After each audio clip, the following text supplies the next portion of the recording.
tout est parti d'une idée très simple. Dans les universités suisses, on avait la peine à identifier les porteurs des diplômes des pays émergents, principalement d'Afrique.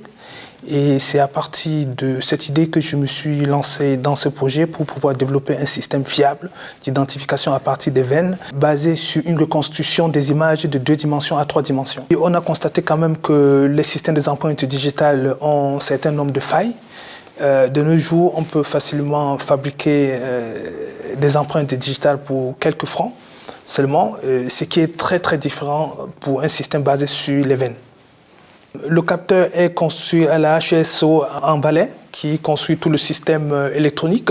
Et les algorithmes de reconstruction et de reconnaissance sont développés par l'IDEAP, l'Institut de biométrie.